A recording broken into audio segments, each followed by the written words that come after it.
ভালো কাজ করলে নিশ্চয়ই উজান সাপোর্ট করতো। ও আচ্ছা আচ্ছা আচ্ছা, তার মানে ছোটদা যেটাকে ভালো কাজ বলে মনে করবে সেটাই একমাত্র ভালো কাজ। হ্যাঁ, এটাই ছোটদার প্রবলেম, জানো তো, নিজের কথাটাকে বেদ বাক্য বলে মনে করে। আর তোমরা কি করেছো? তোমরা সেই কথাগুলো মেনে ছোটদার একগুঁয়েমিটাকে আরো বাড়িয়ে দিয়েছে। ব্যাস, উজানের ত্রুটি নিয়ে কথা বলা দরকার নেই। তুই তুই এখানে কেন এলি ভিকি? সংসারটা যতক্ষণ ওলট পালট না হচ্ছে তো শান্তি নেই না? ঠিক আছে, আমি তোমাকে শেষবারের মতন সত্যি মা ভালো করে বুঝিয়ে দিচ্ছি। দেখো, আমি এখন একটু ব্যস্ত আছি, ওকে? একটা ভালো উদ্দেশ্য নিয়ে কাজ শুরু করেছি, যেমন মামুকে আবার প্র্যাকটিসে ফিরিয়ে এনেছি, মঞ্জুরিকে একটা চাকরি দিয়েছি। তো আমার মনে হয় এর কোনোটাই খারাপ কাজ নয়, তাই না? তো যাই হোক, আমাকে এখন বেরোতে হবে। তুমি এখন আসতে পারো। তোর ঘরে বসার আমার কোনো ইচ্ছে নেই। তোর ভালো খারাপ তোর কাছে। তবে একটা কথা বলে রাখছি, তোর কোনো কাজে মঞ্জুরিকে জড়াস না প্লিজ। দাঁড়াও, মঞ্জুরিকে হঠাৎ হাইলাইট করলে না? চুপ কর। এই বাড়ি ছাড়া মঞ্জুরির অন্য কোথাও যাওয়ার জায়গা নেই। না, মঞ্জুরির আর কোথায় যাওয়ার জায়গা আছে না আছে সেটা আমার থেকে ভালো কেউ বোঝে না। মানে মানে মঞ্জুরির জন্য আর কেউ থাকুক না থাকুক, আমি আছি।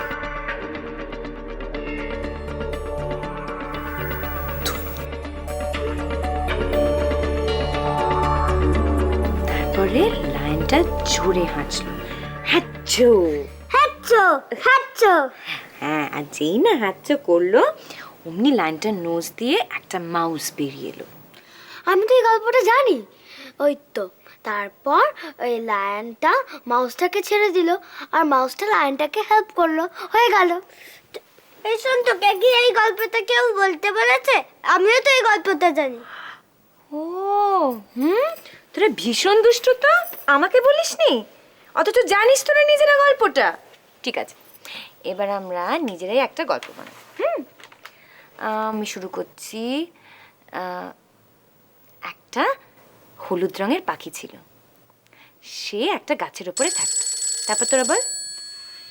সেই ইয়েলো বার্ডটা উঠতে উঠতে একটা লেকের পাশে ট্রিয়ের উপরে বসলো। কে বলছেন?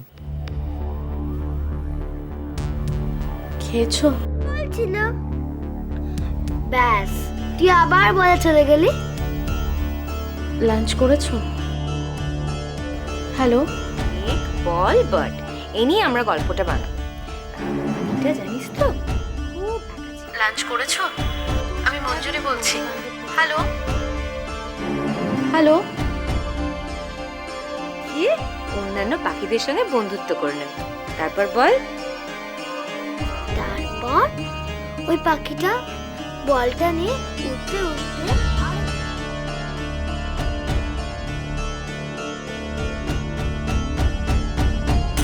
ফোনটা কেটে দিলে গুন্ডাদা? তুমি কেন আরো দূরে সরে যাচ্ছ গুন্ডাদা? কেন? কি করে ফিরিয়ে আনবো তোমায়? তুমি তো আমার কোনো কথাই শোনো না। দেখ, আমি তোদের আগেই বলেছিলাম না, এই কাপুর লোকটার মধ্যে একটা ব্যাপার আছে রে। চুপ কর তো তুই। তুই তো রোজই কিছু না কিছুর মধ্যে একটা করে ব্যাপার দেখিস। কখনো পাশের গলির ফুচকা, কখনো ক্যান্টিনের ঘুগনি। এ তুই থাম তো, সারাক্ষণ খালি খাওয়ার কথা না? বুঝতে পারছিস কলকাতা কিরকম একটা বড় ব্যাপার হতে চলেছে? হ্যাঁ, মানে ডক্টর চ্যাটার্জি, ডক্টর অমলেন্দু চ্যাটার্জি যখনই অফারটা অ্যাকসেপ্ট করেছে তখন নিশ্চয়ই কিছু একটা ঘটতে চলেছে, জানিস? বিশ্বাস কর শাহানা, আমার নিজের কানকে এখনো বিশ্বাস হচ্ছে না উনি এরকম একটা কাজ করতে পারে। কেন? কেন আবার? ডক্টর চ্যাটার্জিকে টিউলিপ ছাড়া অন্য কোথাও ভাবা যায়? আমার তো ব্যাপারটা হজমই হচ্ছে না। শোন, তোকে একটা পরামর্শ দিই, তুই না এবার থেকে খাবারটা একটু কমা, তাহলে দেখবি সব হজম হচ্ছে। শোন, আমি কিন্তু একটা জিনিস খুব ভালো বুঝতে পারছি, সেটা হলো ভদ্রলোক খুব একটা পরিষ্কার চিন্তা ভাবনা নিয়ে এগোচ্ছেন। শোন না, ছাড় না এসব কথা, এসব কথা নিয়ে আলোচনা করে কোনো লাভ আছে? এসব বড় বড় লোক, এদের বড় বড় ব্যাপার, এদের কাছে আমরা শিশু।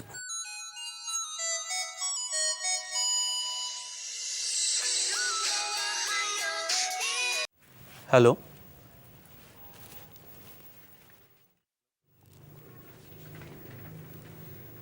বলছি। সিরিয়াস ব্যাপার নাকি? আবার প্রেমে পড়েছে?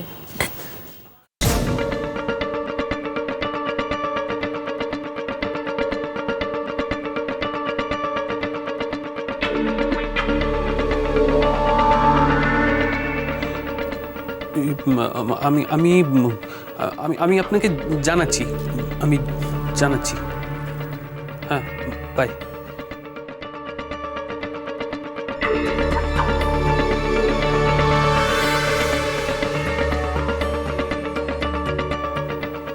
কি রে, কার ফোন? জিএস থেকে ফোন করেছিল। আমার অ্যাপয়েন্টমেন্ট চাইছে।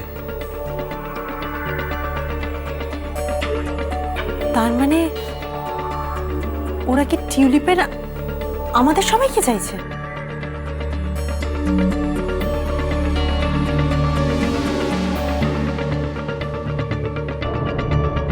এই নাও আলু ভাজা। হিয়া, তুমিও খেতে বসো, অনেক বেলা হয়ে গেছে কিন্তু। কুটুসকে খাইয়ে দিয়ে বসছি। আচ্ছা, আন্টি, আলু ভাজাটাকে রান্না করেছে গো, খুব ভালো হয়েছে। হ্যাঁ, আলু ভাজা কে রান্না করেছে? জানিস মা, ও জানো না, ছোটবেলায় খুব আলু ভাজা খেতে ভালোবাসতো।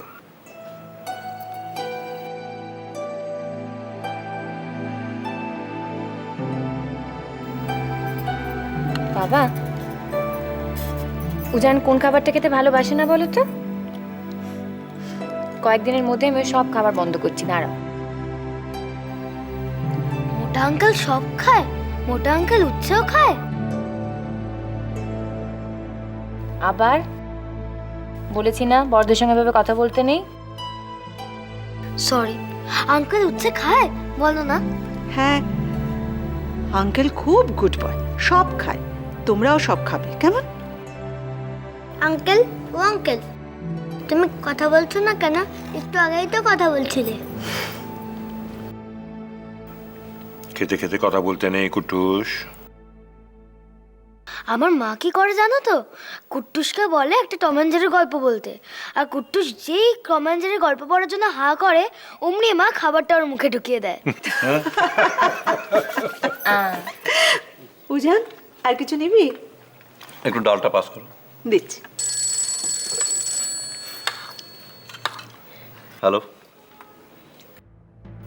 দাদু, তুমি না খুব সুইট, আর আঙ্কেলটা না একদম পচা, কথা বলতে চায় না। এই আমার ছেলেটাকে পচা বলছিস কেন রে?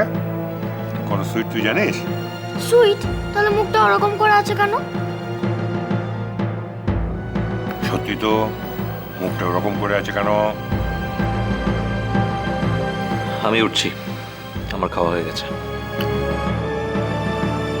সে কি, বাবারটা এখনো খাওয়া শেষ হয়নি, রোজ তো তোমরা একসঙ্গে ওঠো।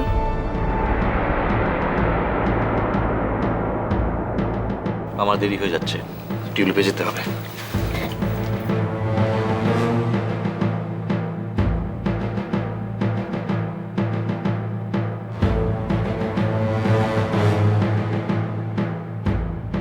আন্টি, খাবারটা দাও না।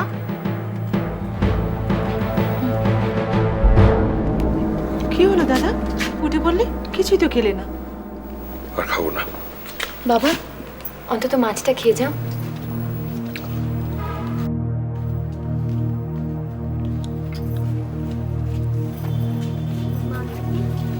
এরকম পাতলা ডালি করে। আন্টি, আমাদের হয়ে গেছে, চলো আমরা খেলি।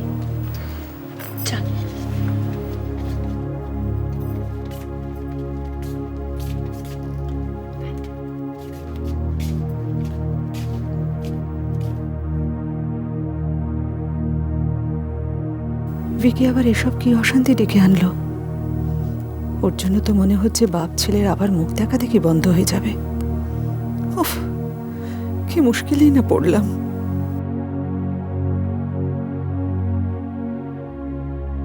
প্লিজ বাবা, তুমি ওর কথায় কিছু মনে করো না, তাহলে কিন্তু আমার খুব খারাপ লাগবে, প্লিজ। না রে, আমি কিছু মনে করিনি। তবে দেখ, তুই তুই তো এটা বুঝবি যে সবাইকে তো সবার অবস্থাটা বুঝতে হয়, তাহলে তো সংসারে একটা বিশৃঙ্খলার সৃষ্টি হয়, তাই না? দেখ না মা, তুই একবার চেষ্টা করে যদি ওকে বোঝাতে পারিস। এখানে আকাশ নীল